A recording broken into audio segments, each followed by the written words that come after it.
Good morning. Welcome everyone. We are privileged to have amongst us Mr. Rahul Singh, an author, banker and a community builder. We Jaipurians know him better as an ex-Jaipurian who will always remain a Jaipurian.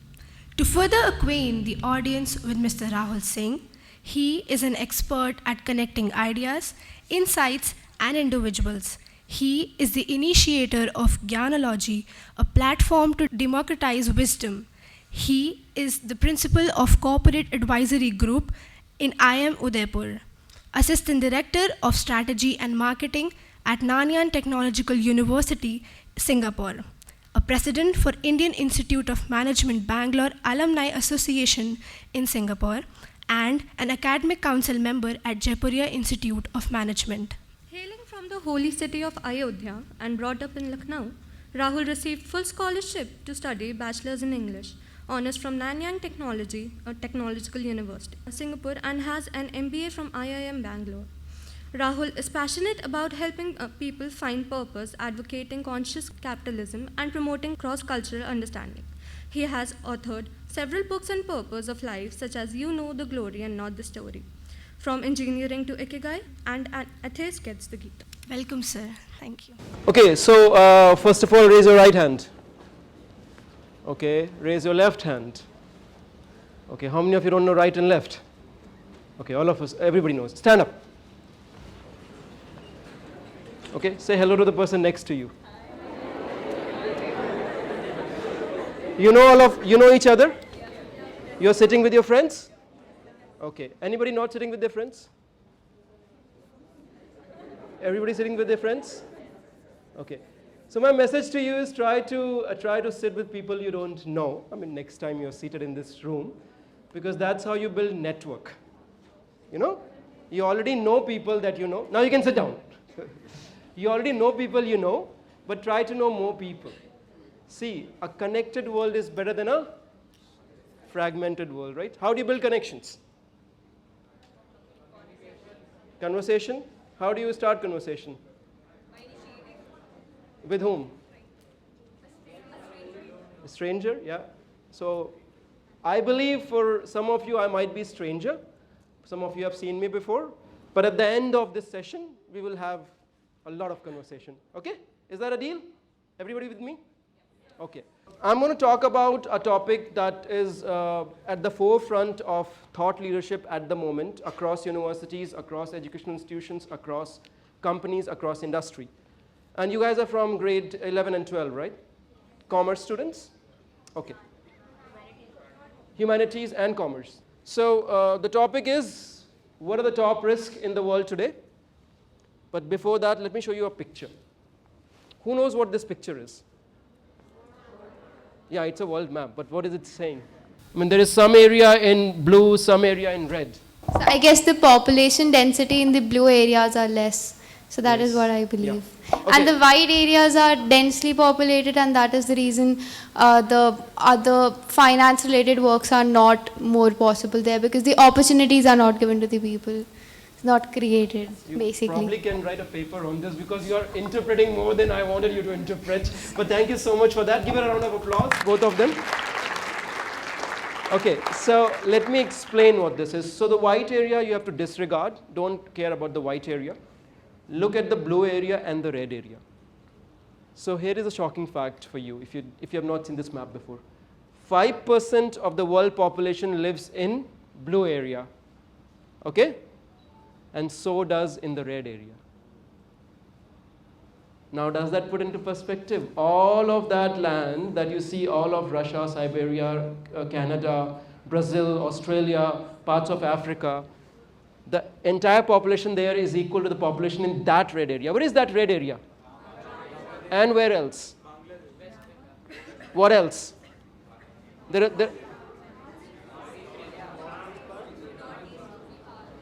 Northeast little bit, yeah, it's more Myanmar, I guess. So it's Bangladesh that you can recognize, right? What else? Any Indian state you can see there? Arunachal Pradesh is not even there. Arunachal Pradesh is further there. West Bengal? Parts of Assam, maybe. But another state to the west of West Bengal, Bihar. Sikkim is not there. Sikkim is up on the top, right? So, anybody here knows what the population of Bangladesh? Any guess? What's the population of UP, by the way? 3 billion. 3 million. 3 million Lucknow ka population hai yaar. What's the population of yeah? 1 what? 1? 1 crore. 1 crore. No, not 1 crore. 22 crore. Are you guys googling or you're? Yeah, around there. 200 million. Right? 13 crore. No, it's closer to 200 million. So 22 crore, 20 crore, that will be more appropriate. Population of Bangladesh is 160 crore. Okay? Another thing I want to tell you is there is a tiny island called Java. Where is Java? Which country? Indonesia. Okay? So Java is in Indonesia. The population of Java is about 145 million, which is the same population as the entire big Russia. Okay? Japan is next door. What's the population of Japan? Okay, I'll tell you. It's 120 million. So what I'm trying to tell you here is that in that small Japan, you have the same number of people as in that big Russia. And in the tiny Java, which is somewhere here, this one, you have the same number of people as in that big Russia. And in that small area around Bangladesh, you have the same number of people as in the blue area in this map. Now, I will show you another map. Do you know what this map is? It's again about population. You can take a guess here. Most densely populated, yes. But what is this circle representing? Yeah, 90%? 80%? You guys are obsessed with 90%, right? 90%, 80%. It's not like your board exam marks, right? 70%? No. 85? 10%? Can it be 10%? No. 56%? How did you come up with such a precise number? It's actually, this circle is supposed to represent 50% of the world's population. So the center of that is in a village in Myanmar. From that, if you draw a circle, 50% of the population will be within this circle. Okay? Now, why is it important? We'll come to it in a minute. But let's first talk about the question that I initially asked you. What are the top risks in the world today? Come on, risks. Overpopulation. Okay, what else? Unemployment. What else? Global warming. Food poisoning. Food shortage. Okay. What else? Rising sea levels. Okay, that's a good one. What else? Scarcity of resources. Water. Yes. What else? Fuel. What else? Oil, which is fuel. What else? I think you guys are on the right track. So you said rising sea level. What's that going to do? The water will cover the land area and the coastal cities will be submerged underwater. Yeah, so what will happen to the red area there? That will be underwater. That's a coastal area. Yeah, it will be underwater, literally and figuratively. Right. So what's going to happen to this area? I think the coastal areas of India, which is the Deccan and the coastline of China, is going to be submerged quite a lot. So the population will be displaced from the coastal areas and relocated. Exactly. Give him a round of applause. That's what's going to happen.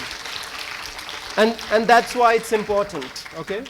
Now I'll show you the top risk as per the World Economic Forum. Okay.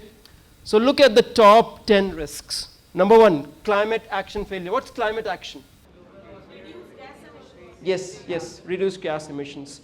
That's climate action. Action to counter climate change. I don't know why they call it change. It's actually a climate crisis. It's not even a change, right? It's a crisis.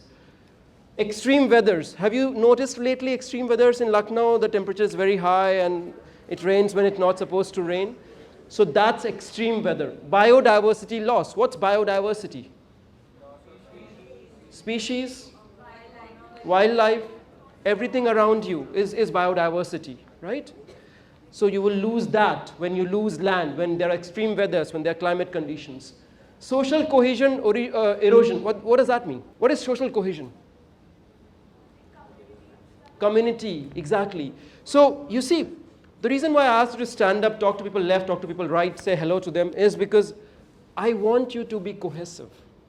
I want you to realize that some of the bonds you build here are going to be the strongest bond that you will ever build in your life. Okay? So social cohesion comes under stress when people are displaced from their lands.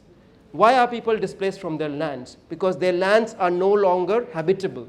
Why does that happen? Either because there is extreme weather conditions, droughts, floods, or because they get submerged, or because there is a disease, or because there is an outbreak of some sort, or because there is a fire, something of that sort. So social cohesion goes for a toss. Livelihood crisis. Can you get the picture? Yeah, go ahead. Inflation. Inflation is missing in that. Okay, you have the email of World Economic Forum? I'll provide you that. Tell them that. Okay? Thank you so much for that. Give her a round of applause. Okay, infectious diseases. What are infectious diseases? We all know now, by now. Yeah. So why does that happen? What did you say? Yeah, what about China? What exactly happened there? See, what happens is humans are supposed to live in a particular area. They start encroaching into area where they're not supposed to live. They come into contact with other species such as bat. That close proximity causes more diseases, more infectious diseases to come to humans. Human environmental damage, natural resource crisis, debt crisis, geo-economic confrontation, that we are already seeing, right? There's a war in Ukraine and with Russia, right? World Economic Forum actually classifies these under various categories. As you can see, blue is economic, green is environmental, reddish is geopolitical, the other red is societal, and then there is technological. So they have classified these risks into various. So if you see, top 3 are environmental, then the next 3 are societal, then the other 2 are environmental as well. And then they have taken 2 other risks there. These are the risks which will be there in the next 10 years. Now let me show you what's going to happen in the next 2 years. In the next 2 years, you have these many risks, almost similar, just slightly nuanced immediate concerns. So when you're talking, madam there, you're talking about inflation, right? Which of these 2 bubbles deals with inflation? There are 2 bubbles here which will deal with inflation. So it's the debt crisis and the asset bubble burst. Those are the ones which deal with inflation, okay? So those 2 are economic, okay? Besides, there are at least 6 of them, and I would argue all of them are actually concerning either environment or society or governance. And we'll talk about this. What do these mean? So, okay? So everybody with me so far? You understood this? Okay. Okay. So there is an economist in Oxford. Her name is Kate Raworth. So what she argues is that the world economy is like a donut. Have you seen a donut? Donut is like the Indian vada. Okay? What does a donut or a vada have? Hole in the middle. And it has how many circumferences it has? 2 circumferences. Okay? So what she argues is that the world is like a donut. Okay? On one side, we have planetary boundaries, the environmental boundaries. And then we have societal boundaries. Okay? So environmental boundaries are on the out of the planet, the outer boundary of that vada. Okay? The inner boundary is societal boundaries. So if we want to live sustainable, the easiest way to do that is to live the way we used to live 10,000 BC. But that's not possible, because if you do that, then there will be no economic progress. We also need economic progress, but we need it in such a way that we don't actually end up destroying the planet.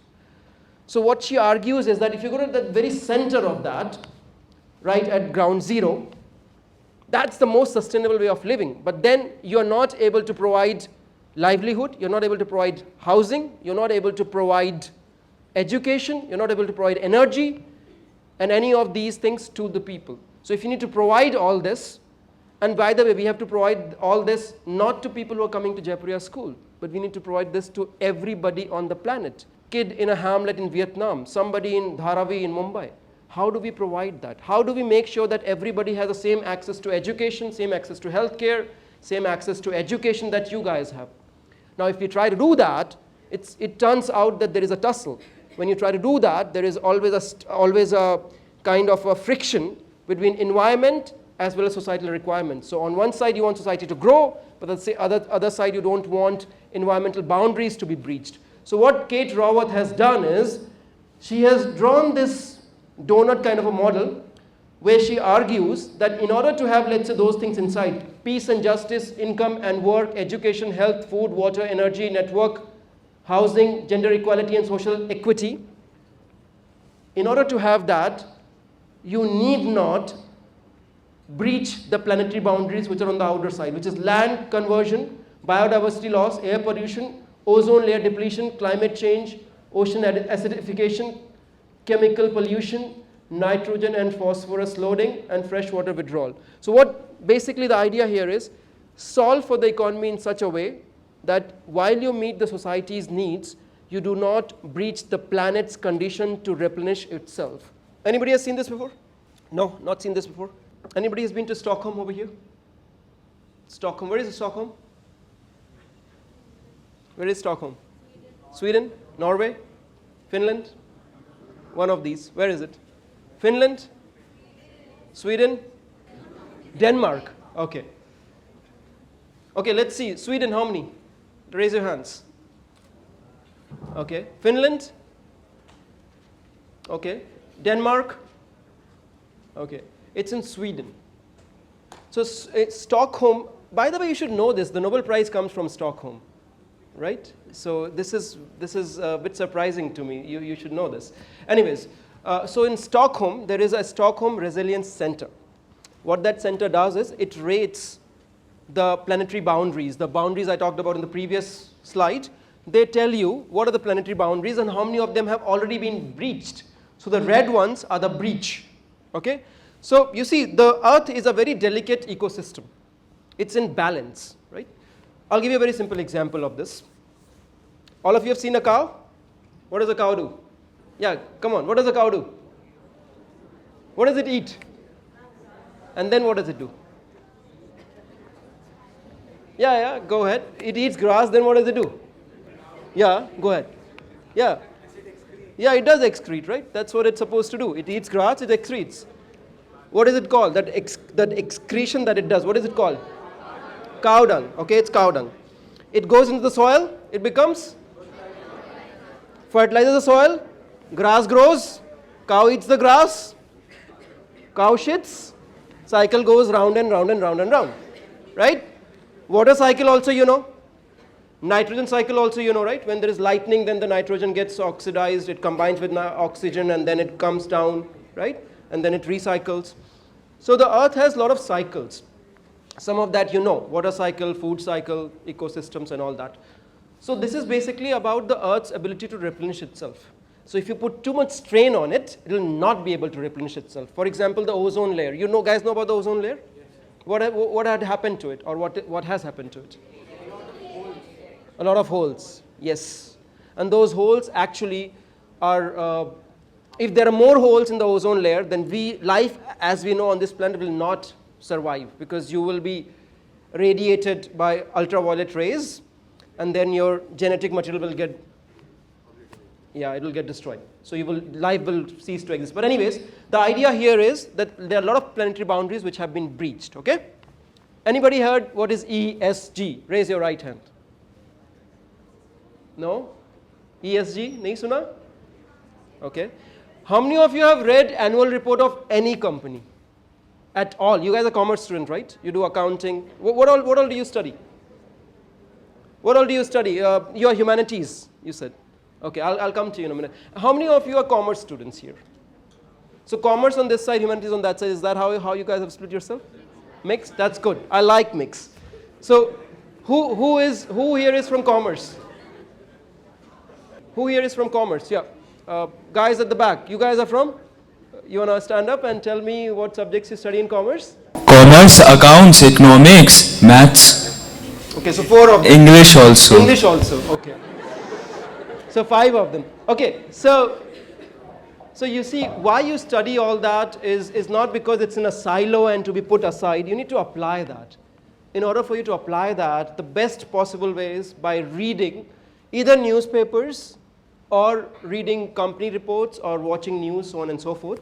So when you start watching news, when you start reading news, when you start looking at companies' annual reports, you'll start building perspectives. Whatever has been taught to you, it has practical implication. So just for, show of hand again, any one of you has ever seen an annual report? Just asking.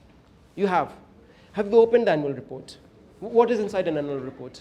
Company did in the that annual year and so forth and so else. Okay, you're a commerce student? I am humanities. Humanities, okay. Do you know what a bottom line is? No, sir. Bottom line you don't know? Okay. Anybody knows what bottom line is? You know what a bottom line is? What is bottom line? Profits of the company, yes. So how do you come to the profit of the company? When you make a final accounts of the company, so the total revenue, when you subtract it from the expenses, a bottom line total comes, and that is known as like the profits. Round of applause. He knows what he's talking about. Are you preparing for CA by any chance? For chartered accountancy? Yeah, I am prepared for Oh it. yeah, it's very obvious to me. Okay, so what's top line? If there is a bottom line, there must be a top line. Top line is like the total expenses a company has incurred in its production and Before expenses. in the production of the. No, before expenses. You just told me what is the definition of profit. Okay. What is profit? Profit is the excess of revenue over expenses. Okay, so what is top line? It's not expenses, it's something else. Revenue, the total revenue of the company. Top line is the revenue. Okay, anyways, give him a round of applause, okay? You all understood bottom line, right? Bottom line is profit. Paisa kitna banaya. That's what the bottom line means. So for the longest time, companies were concerned about their bottom line and they were only looking at one bottom line, which is called profit. The first P of the three Ps I'm going to talk to you about. Now they talk about triple bottom line. What's triple bottom line? Triple bottom line is people, planet, and profit. So it's no longer enough for you to just talk about your profit. You also need to talk about people and planet in your annual reports. That's called integrated reporting. This is what it is, okay? Now, we are moving away from just reporting financials. We are also going to report the people impact that a company has and the planet impact that a company has. And there are a lot of regulations that are coming into this. So if you guys are wanting to have a career in commerce or humanities for that matter, this will be of concern to you, because by the time you graduate from this school and you take 3 years or 4 years of education in your universities, this will be of essence to you. The world is changing, especially after the pandemic. Okay? So that's the message I want you to leave with. So ESG, nobody has heard of it. So ESG is an acronym for environmental, social, and governance. So what does it mean? So it basically, the idea there is that whatever we do as humanity, or more particularly as companies, there is an environmental impact, there is a social impact, and in order to manage that properly, the environmental and the social impact of a company, you have governance. You understand what governance is? It's about corporate governance. What's corporate governance? Do you have any subjects in which you study about corporate governance? No? Okay. So corporate you know what governance is, right? What is governance? Maybe civics classes you would have studied that. What's governance? I don't know the exact definition, but according to me, government is an authority that will govern you, if that makes sense. And it has rules and regulations that every citizen is supposed to follow in case of a country. Yeah, that's a very good definition. Give her a round of applause. Okay? So that's what governance is. In very strict sense, governance, you know, if we don't have law and order, there will be anarchy, right? So we need some order. In order to have order in the society, we have governments. And there are various forms of governments. There is democracy, there is autocracy, there is monarchy, and when you don't have any government, it's anarchy. Okay? So we have various forms of government. But in this country and in the most civilized world, you have democracy. Okay? So governance is basically how you will govern something, how you will rule something. So corporates also have governance. Okay? They need to have policies and frameworks in place so that they are governed by the laws of the land to begin with, and also by the company's bylaws. What is bylaw? B-Y-E, bylaw. What is bylaw? Sir, bylaws are the laws that operate within a certain corporate company. Yeah. So bylaws are give him a round of applause. So bylaws are laws that operate within a certain jurisdiction in a small entity, whereas law of the land applies universally. Okay? So it could be in a corporate or it could be even within this school. You have certain bylaws here. What are some of the bylaws you have here? Huh? No phones. What else? Sorry? Okay, mobiles, that we got. What else do you have? Uniforms. So these are not laws stated by the state government or by the federal government of India, but these are laws within your school premises. So these are bylaws. They apply within the restrictions of this school. Okay? So similarly, companies have bylaws that they design for themselves as to what are the principles they will govern themselves with. So let me just move on now to ESG. So ESG is environmental, social, and corporate governance. Okay? How you will govern the corporates. It's simple. So the G over there is very important, because if you don't have the corporate governance in place, the environmental and societal aspects of what company does has no meaning. How would you ensure that the company is actually delivering on its environmental obligation or on its societal obligation? You need to have some kind of governance in place. So that governance bit within the company decides the policy for the companies. That in turn is affected by the law of the land and the regulations that are around. Okay? So every company has to abide by the laws and regulations of the land in which it operates, including, for example, if it's a listed company, it has to give an annual report, right? So there are a lot of regulations that govern a company. So that's why corporate governance is important. What's the definition of sustainability? Have you heard of this word, sustainability? Do you have this subject called environmental science in your curriculum? Grade 10, grade 9? No? Sir, using goods and services without affecting the need of future generations.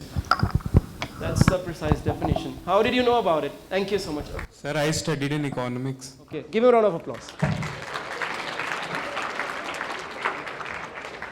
That's the definition of sustainability according to who is UN? United Nations, okay? So according to them, that's the definition of sustainability, which they came up in 1987. Meeting the needs of the present generation without compromising the need of the future generations to meet their own. So the idea there is that you don't inherit the planet from your forefathers, you owe it to your future. Okay? So that's the mindset you need to have, that this is not something that I have been passed down, this is something I need to pass in the future. So I should not exploit it to the extent that my future generations are not able to make use of the same opportunities that were available to me. I'm one generation before you. You guys are probably Gen Z, right? Most of you are born before 2010? Yeah? 95 to 2010, that's where you're born. So you're one generation after me. I'm millennial. I was born somewhere in 1980s to 1995. Okay?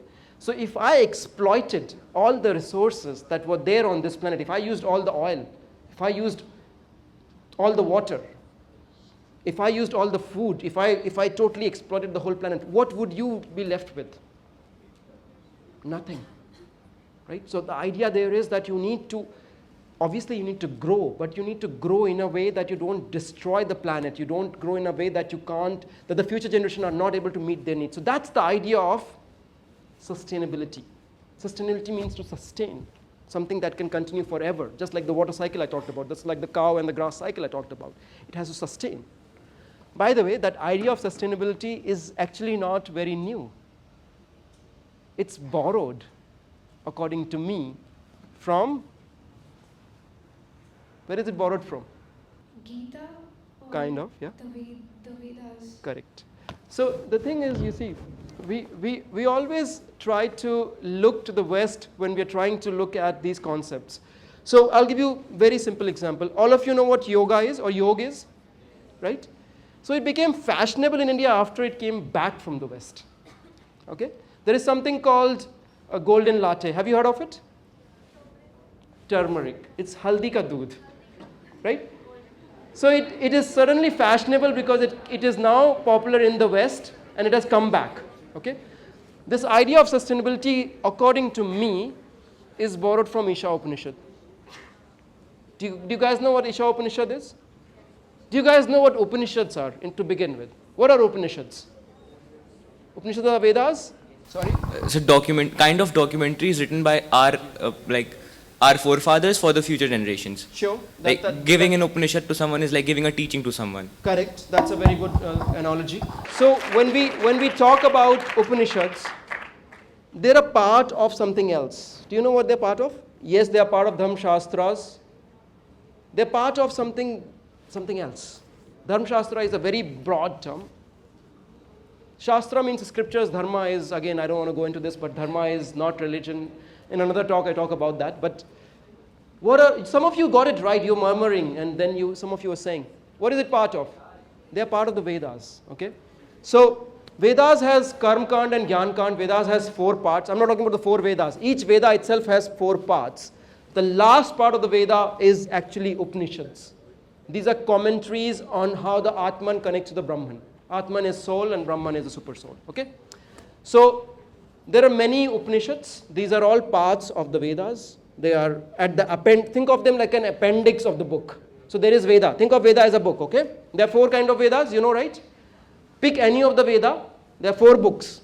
Pick any of the book. The last section, the appendix of that book is Upanishad. So when people say Vedas and Upanishad, they are saying parents and mother. It's redundant. You just need to say Vedas. You can't say parents and mothers. That's redundant. So that's one thing I want you to take away.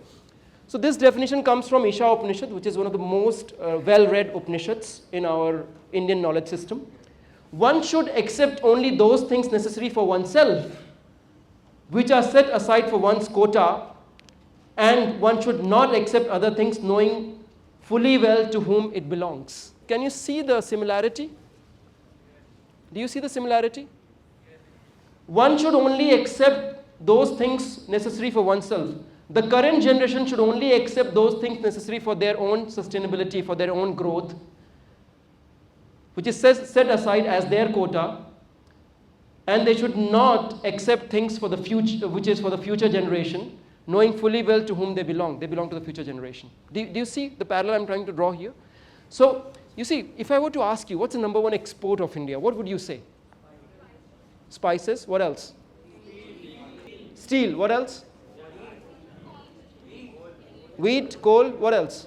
Human resources. Yeah. What else? Cotton and sugar. Yeah. Yes, that's the one. Get up, get up, get up. Thank you so much.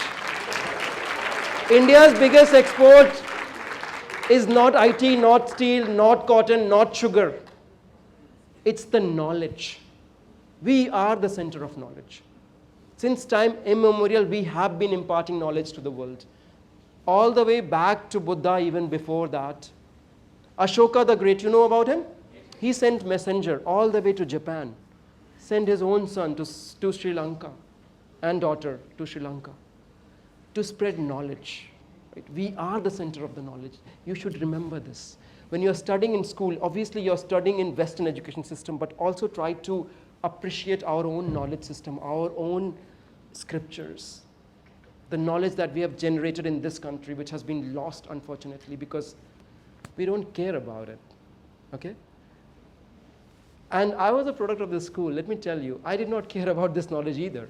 I had to go overseas to learn my own knowledge. It's the irony in the system, but that's how it is. You know, sometimes you have to go away from something that you love in order to love it. So now I read about this, I talk about this. I want to emphasize that a lot of the knowledge that you see in the West, like for example, you know about the Darwin's theory of evolution, right? You guys know about it? Darwin's theory of evolution, they no longer teach that in schools. Do they teach that? No? Have you guys taken biology, like grade 6, grade 7, grade 8? You guys know what is evolution? You guys know what is Darwin's theory of evolution? You know? Kacha pakka. Batao. We did not evolve from primates and apes. That's okay. Fine. Go ahead. Yeah.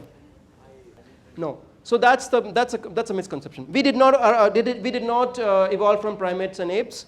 What Darwin's theory says is that primates and apes and humans had a common ancestor. So we did not evolve from monkeys. That's misrepresenting what Darwin said. But anyways, the idea is that in evolution you have single cell animals, then you have multi-cell animals, and so on and so forth. They all evolved from common origin. Now, in our Indian philosophy, to talk about Dashavatar of Vishnu, right? It starts with fish, then there is kurma, which is turtle, then so on and so forth, and ultimately you come to human form, which is Rama and Krishna. So there are 10 avatars. So according to me, I think that the concept is borrowed from India, or maybe we discovered it first. But the point I'm trying to make here is that a lot of the knowledge that you see in the West actually originates from here. Do you know about Maslow's hierarchy of law? Of needs, sorry. Yeah, you know, right? You know it very well. What is it? Come on. Self-actualization. First is self-actualization. Yes. No. Where do you start from? Will you self-actualize yourself right from the beginning? Self-actualization, need to belong, esteem needs. Okay, बोलिए. And physiological needs. लेकिन उल्टा है. You are saying it right, but it's ulta. What do you start with? Would you start with self-actualization? खाना नहीं है plate पे तो self-actualize कैसे करोगे? So you start from the basic needs first, okay? Right? You guys know about this by and large, right? So first is the biological needs, yes. And the second is the security needs, yes. Third is the belongingness needs, yes. Fourth is self-esteem, and fifth is the self-actualization. Yes, give her a round of applause. So what it says is that you need to start from your basic needs first. You need to first make sure that you have food, water, shelter, right? Roti, kapda, makan. जब ये हो जाएगा, then we can start thinking of higher and higher and higher things, right? So ultimately you reach at the top, which is self-actualization. That means when you start doing things that you are actually meant to do, what difference you will make to the world, what gift you will give to the mankind, that kind of thinking, that comes at the very top. But at the very bottom, if you don't even have roti, kapda, makan, you can't go to the higher order. Now that, according to me, is also borrowed from our Indian system. Have you heard of this, something called Purusharth? Yeah? Okay, Purusharth has two words in it, Purush and Arth. Can you now tell me what it means? Yes. Purpose of a man. Rather, I would translate it as purpose as human. Purush, I'm not going to translate as man, I will translate as human. The Artha means meaning. Purush means human. So the meaning of being human is Purusharth. How many Purusharths are there? There are 4 Purusharth. Artha, Dharma, Kama, Moksha. Okay? Have you heard of these? Now I can rearrange this in a way that it basically coincides with the Maslow's hierarchy of needs. Okay?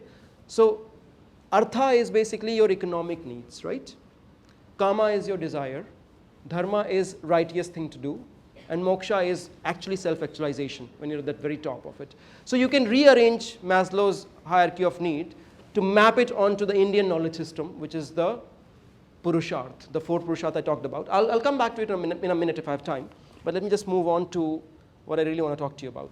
You see, again the same concept. This is for you to understand that in the past we were talking about shareholder, like the companies are answerable to their shareholders. So it's called shareholder, how do I put this? So there are stakeholders and shareholders. You know what is different in stakeholder and shareholder? You know, right? Because you've done CA, right? But let's see somebody else. Anybody from humanities? You're from humanities? Okay, but let's see if there are some other people from humanities here. Yeah. So anyway, so shareholder is when you basically take a part of a company. So traditionally, companies said we are only answerable to them. And then there was this guy, Milton Friedman. You know about him? He's an economist. So what he said is the business of business is business. Heard of this? No? Okay. So the business of business is the business of business is business. That means we are only going to look at business and we don't have any other responsibilities.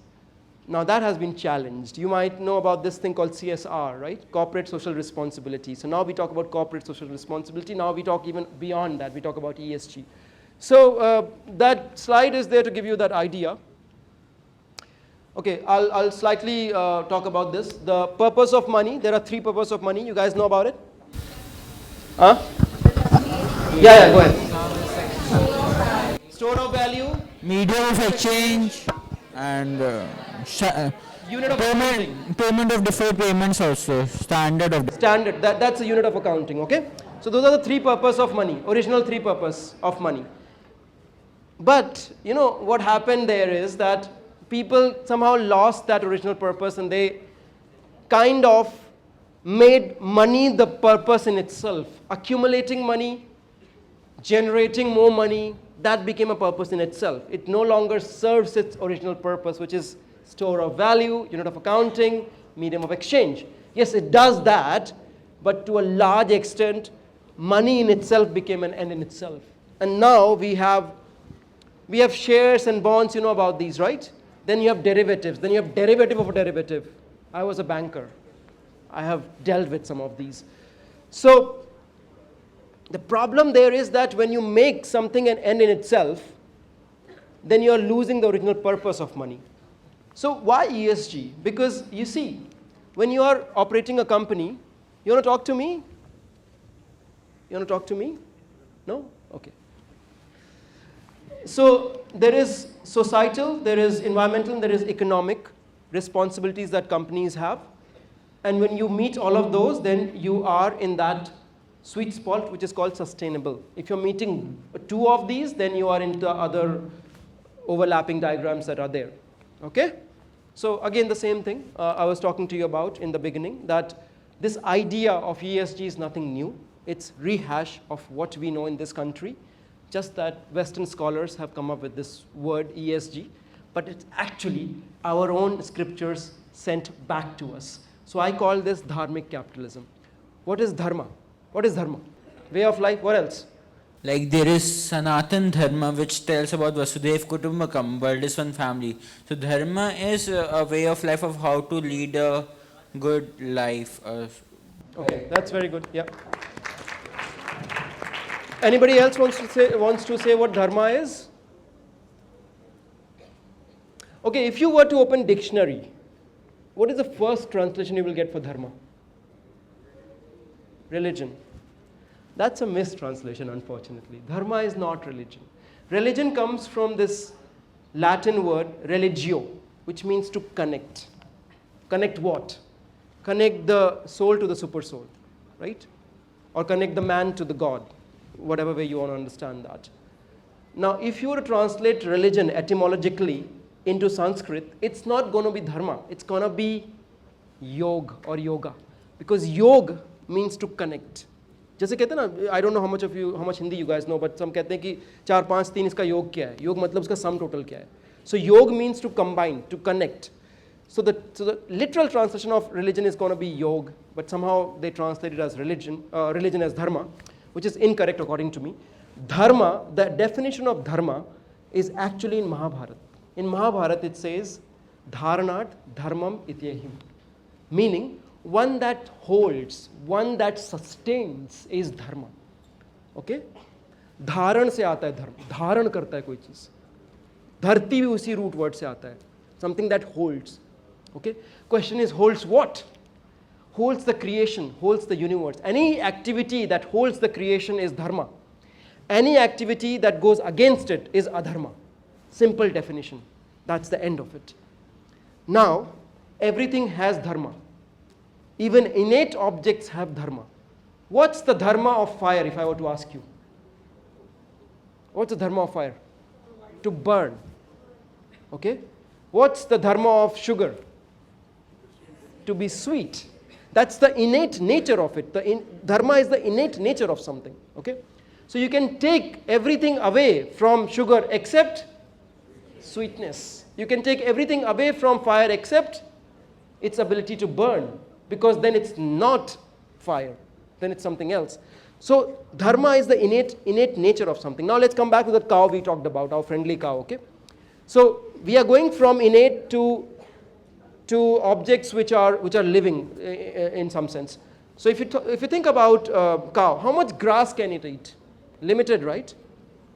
So its ability to influence the environment is limited. But when it comes to humans, there is this Spider-Man movie, right? With great powers comes. So humans have great power, both to shift the balance in this side or that side. Okay? So that's why when it comes to humans, dharmas are conflicting. Dharmas can become very intricate, and that's why we have something called dharma sukshma. Sukshma means subtle. Dharma you understand already, right? By now, dharma is not religion. Dharma is innate nature of something, fundamental constituent of something. Anything that sustains the creation is dharma. Anything that goes against it is adharma. Okay? So when, as humans, we are trying to do something which sustains the creation, it's dharma. When we do something which goes against it, it's adharma. That's why dharmic capitalism. Capitalism which is conscious. Capitalism which is conscious of what humans are supposed to do, that's dharmic capitalism, and that is in line with what we now call ESG. Am I with you? Another thing I want to leave you with is, there is swadharma and paradharma. Swa means self. Para means somebody else's. So just like sugar has its fundamental qualities, right? All of you have fundamental qualities, right? I'll give you an example. The same compassion. Let's say doctors are supposed to be compassionate, right? Right? What's the dharma of a doctor? To save life. What's the dharma of a soldier? To save the country, right? Can a soldier kill to save the country? Yes. Exactly. So the same compassion, which is a boon to a doctor, can become an inhibition to a soldier. If you send a doctor with rifle on the border, the person may not be able to shoot. Okay? So that's why it's very important to understand what is your swadharma. What is your dharma? What are you supposed to do? Once you know your swadharma, then you have to align your karma according to that dharma. Okay?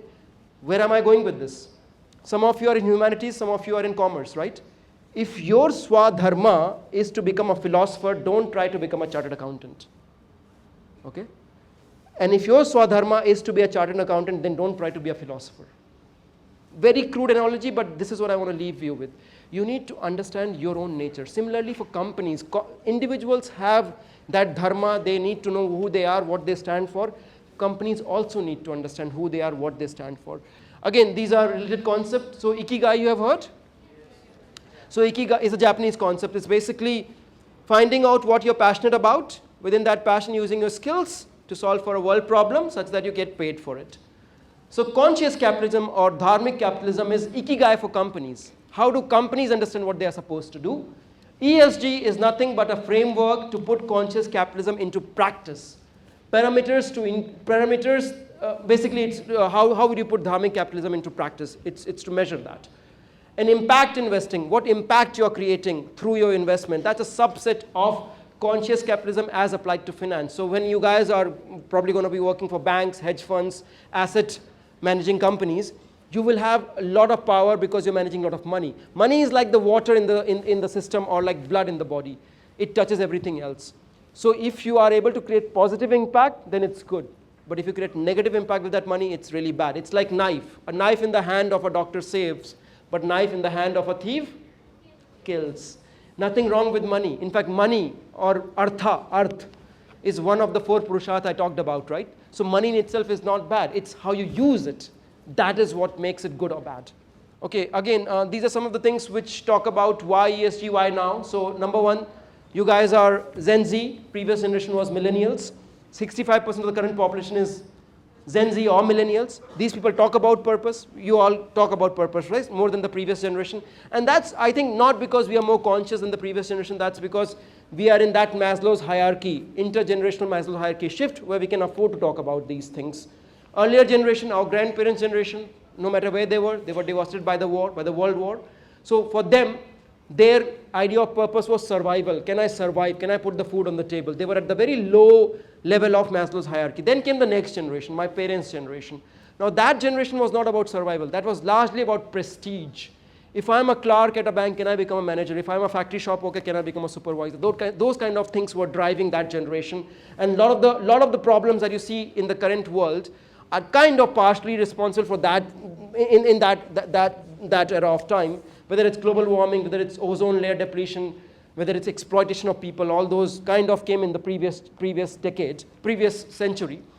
And if you think about development, right? When we talk about development or when we talk about GDP, so GDP you guys understand, right? How the wealth of a country or the new goods and services that a country produces. So if you think about it, GDP is nothing but measuring how soon can you unearth the earth. So there is resources inside the earth. You put some seeds, crops come out, that goes in your GDP. You mine the earth, you make steel, you make buildings, that goes into your GDP. So GDP is nothing but how soon you can unearth the earth and bring what is under the earth over the surface. That's GDP, right? So largely, that kind of thought process was in the previous century. And if you look today, everything that was considered development in the previous century, whether it's gas guzzling engines, whether it's big chimneys of the factories, whether it's plastic, undoing that is development now. If you have cars which are electric, which do not pollute the environment, today if you have a sustainable way of packaging which is not involving plastic, today if you can produce without chimneys, that's development. So it's funny how the definition of development itself is changing. Now we are talking about sustainability, right? So over here what I'm trying to say here is that you guys are the future. You talk about purpose, that's very good. When you go to Starbucks, you probably bring your own cup, right? So that's good. That's a positive change in the world. Coinciding with the demographic, you had regulatory changes that came. In these regulatory changes in the past 35 years, starting with the Montreal Protocol, you had a lot of regulations that came about protecting the planet. And lastly, the internet. The internet is very powerful today, right? If your cause is right, just by taking a single picture, you can bring down a listed company, if your cause is right. You all have heard of Greta Thunberg? Okay, you have heard of her? Yeah. So she gave a speech, I think in 2019 or about their 18. The exact same speech was given by another lady called Suzuki Savern in 1992 Rio de Janeiro summit. Nobody knows her, but everybody knows Greta because the power of internet has changed. So today you are extremely powerful. Each one of you is powerful to bring about a change in the world. Next slide is talking about why ESG is so important in finance. That's largely because number one, the previous slide, global mega trends. Everybody is looking at it, so finance industry is no exception. And then there are some other reasons for that. I'll skip this and I'll move on to the next one. So this is again ESG in terms of Maslow's hierarchy. I kind of have borrowed that concept over here. So at the very bottom are companies that are totally oblivious to what ESG is. They don't know what it is and they are just operating the way they want to operate. Then some companies start viewing ESG as risk. It's another risk I need to mitigate. If some pollution is coming out from my factory or if some people are exploited, it's negative press. So I should manage that as a risk, right? Somewhere when they start doing that, there is something which I'm calling ESG poverty line. Their consciousness flips. And in this ESG poverty line is both mental as well as economic. So economic in the sense that you may be aware of things, but you may not have the resources to address that. That's your economic poverty. But mental poverty is when you do not know about these things. So somewhere when you are trying to mitigate ESG as a risk, your consciousness flips. You go past that ESG poverty line and then you start viewing ESG as, okay, it's CSR. Now that I've generated profit, let me do some CSR, let me do some charity. But ESG is not even that. That's a good start to have. That's something better than nothing. But ESG is not after I've generated profit, let me now do some charity. ESG is baking it into your business processes, putting it right into the things you do. For example, let's talk about Mahindra Electric, right? So they produce electric vehicles, right? So they are baking that idea into what they do. Tatas also do the same. There are many companies that try to make use of it as an opportunity as opposed to risk. So that's the idea there in that business opportunity triangle. And if you go on top, conscious capitalism, that's at the very top of it. That's same as self-actualization for human. When you're doing the right thing, not because it's a risk mitigant, not because it's a business opportunity, but because it's the right thing to do. Very few companies reach there.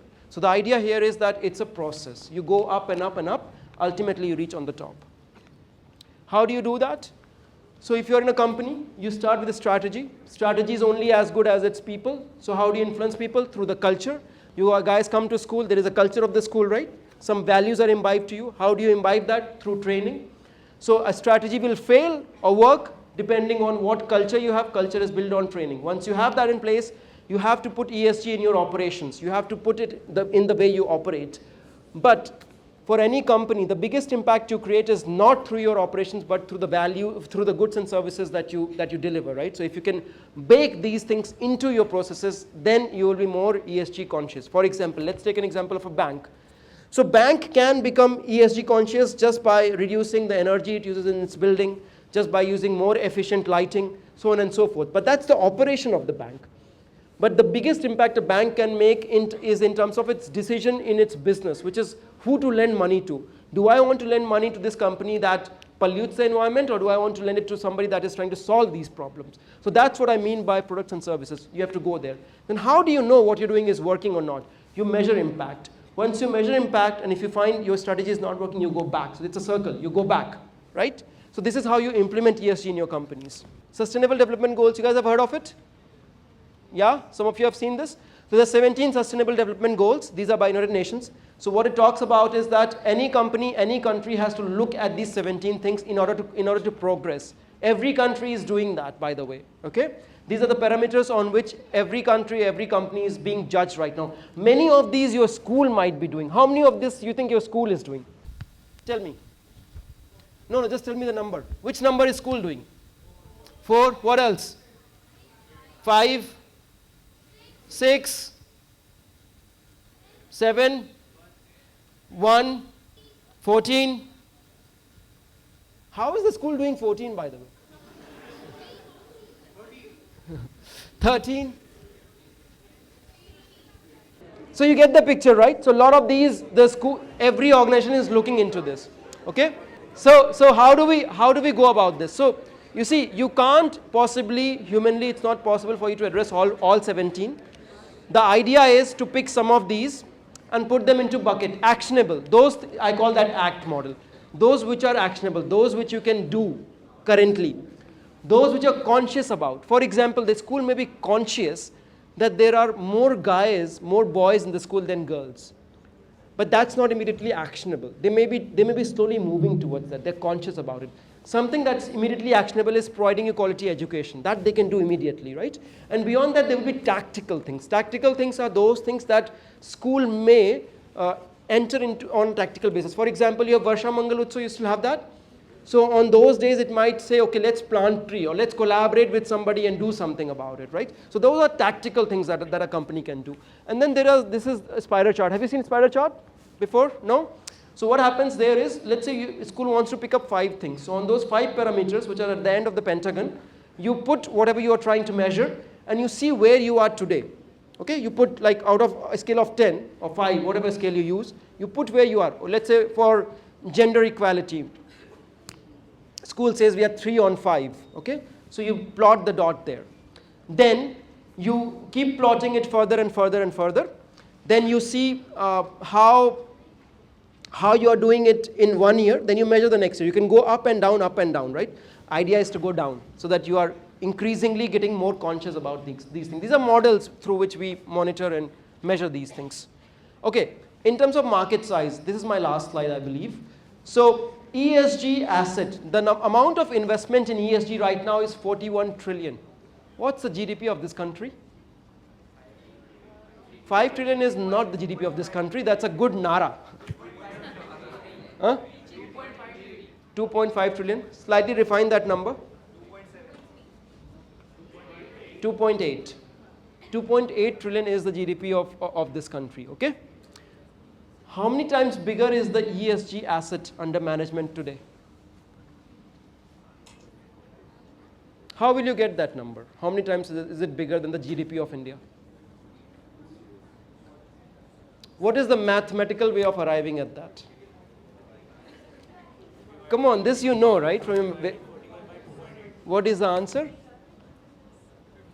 15. Roughly 15. So what I'm trying to tell you is that whatever I told you, it's not up in the air, it's real world impact. As we speak, the amount of investment into ESG is 15 times as big as India's economy. Think of 15 Indias. That's how big this thing is.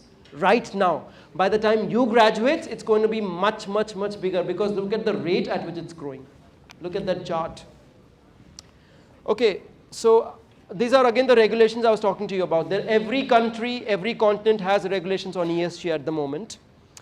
Okay, finally I'm coming to an end. I've written a few books. One is Engineering to Ikigai. In this I talk about 25 people who have quote unquote discovered their purpose. These people could be as diverse as painters, dancers, musicians. Even a monk is there in the book, who by the way was a student here. After he studied from here, he got a full scholarship in a university in Singapore. Then he became an investment banker, was the highest paid guy in his bank, and he gave it all up to become a monk. He is an alumni of this school. He's in my book, apart from 25 other people. Then after that, I wrote another book, which is called An Atheist Gets the Gita. So the previous book was Get Inspired by looking at what others are doing. This book is Get Inspired from within. Look at yourself. That's actually what the Bhagavad Gita is, to explore within you. Finally, why am I talking to you today? Because my next book is called, what is it called? ESG then? What is the subtitle? Putting purpose back in.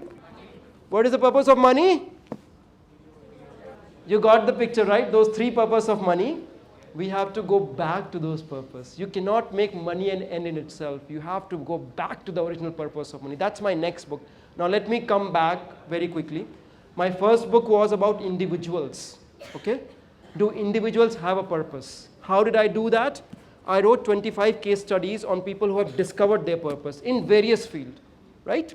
That was my first book. The idea there is, if you read this book, you will resonate with at least some of them. Some of you want to be innovators, some of you want to be CEOs, some of you want to be industry people, some of you want to be a non-profit, right? So this book has a story that will resonate, at least one story will resonate with you. After writing that, I wrote this book, which is basically, instead of looking at others, probably look inside yourself, right? So that you know what is your purpose. That is what Krishna told Arjuna. What is your purpose? I'll give you a very simple example. All of you guys are highly qualified because you're in Jaipuria school. That much you agree, right? Right? After this, you will go to college. College will impart you some education, and then you will go to your work, okay? Arjuna goes to his workplace. The first day of the work, he's totally lost. What am I supposed to do here? Although he has been trained by the best teachers in the world, or best teacher in the world, he has gone to the best, he has had the best education system, similar to yours. He was trained by Dronacharya. He was Sarvashesh Dhanurdhar, means the most qualified archer, kind of like the gold medalist of the valedictorian in your school. Despite that, when he goes to his workplace, he's lost about his purpose.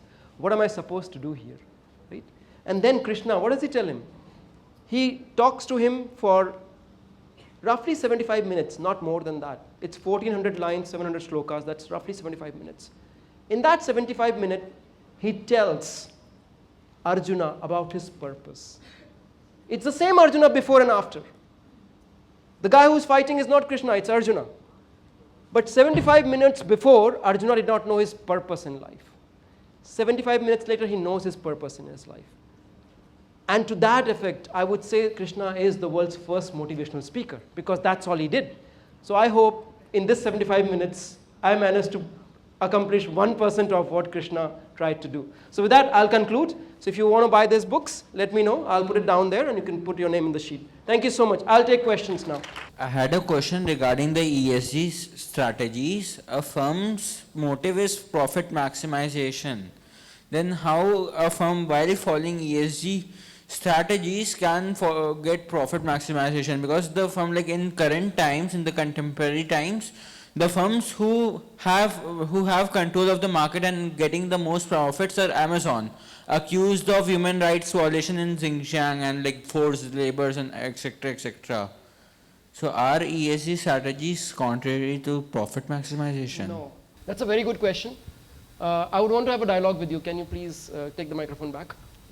If you had to build a company, would you build an Amazon? No, like why not? Why not? You want to maximize profit. Why would you not build Amazon?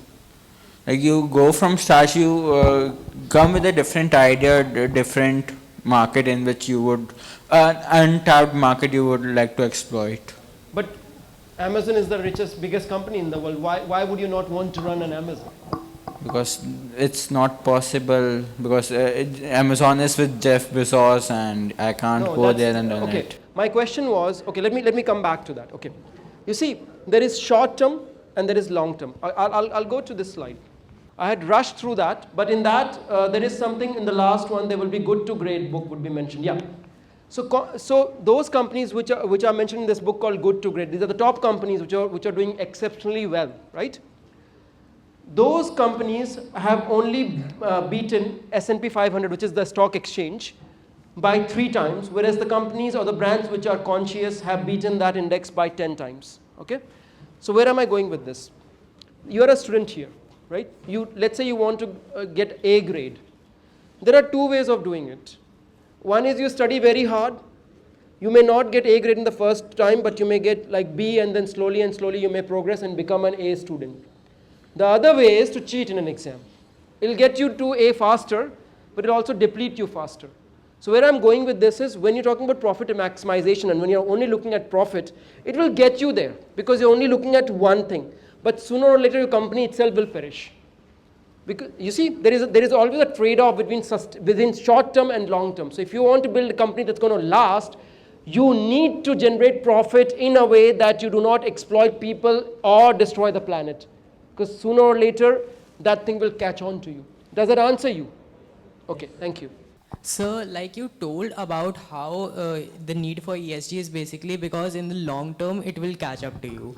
However, like the current economy in a perspective can be said to be controlled by the hedge fund managers and the people at the finance top. They can be said to be controlling the economy of the world. So, isn't there a saying like they will not even be alive to see the effects of their actions, so how are they deterred from doing anything that harms the environment? That's a very good question, and in fact the whole thought process is changing around this. Which is the biggest company in the world that holds majority of the companies in the world? Blackrock. Yes. Read Blackrock CEO's message to the shareholders.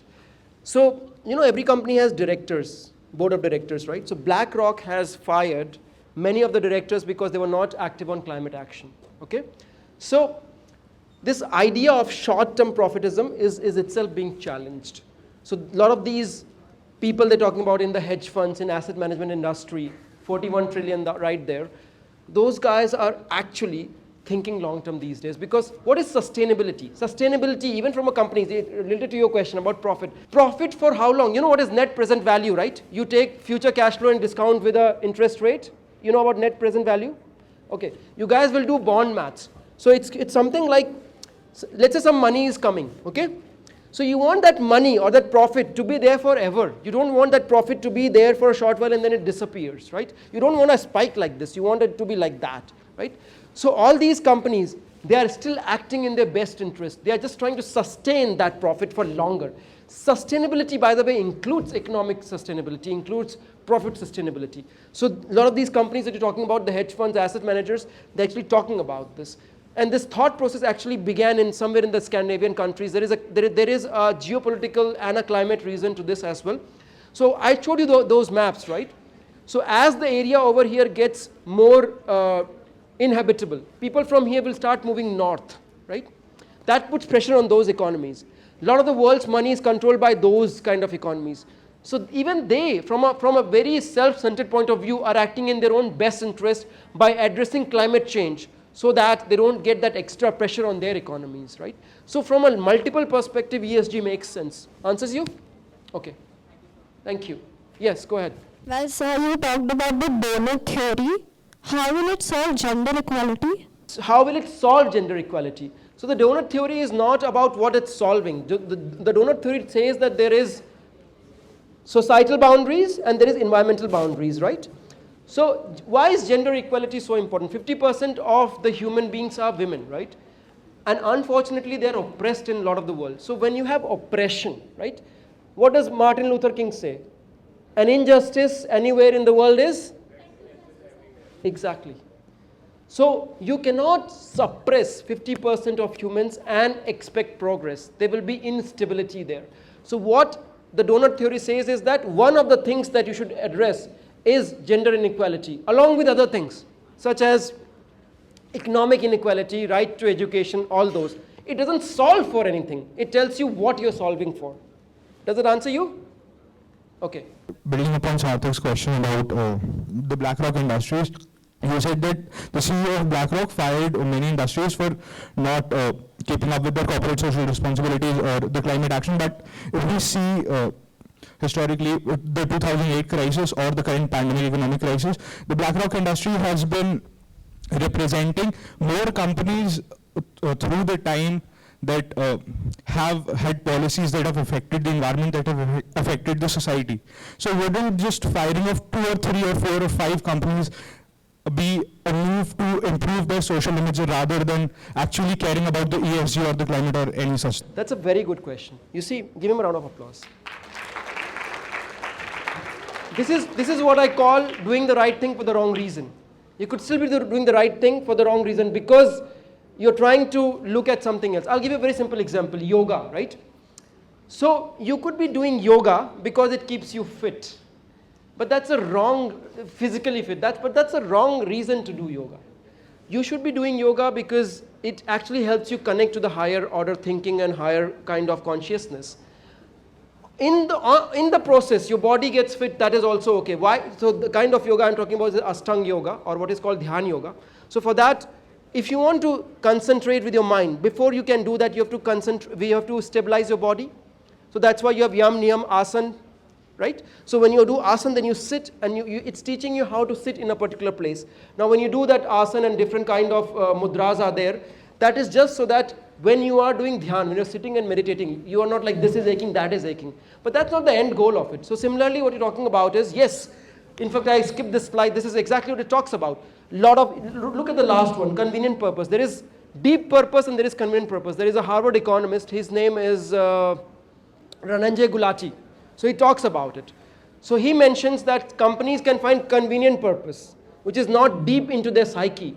So there is a difference between deep purpose and convenient purpose. So you're right, some companies might actually be using ESG as a poster child behind which they can rally and they can get some public opinion in their favor. But then these kind of companies are not being true to themselves. It's like some students coming to school and saying that I'm here for learning, but they're only here for grades. Right? Do you get the picture? So yes, what you're saying is a problem. And we're trying to address this by regulations, by various other things. But it's like this, you know. You have a bike, you can be wearing a helmet because there is a danda language, the police will arrest you, or you could be wearing helmet because you're conscious and taking care of your own health. Either ways, you save yourself, right? But your motivation is different. So what you're saying is true, can happen. Okay, so thank you so much for your time. It was a pleasure to be here.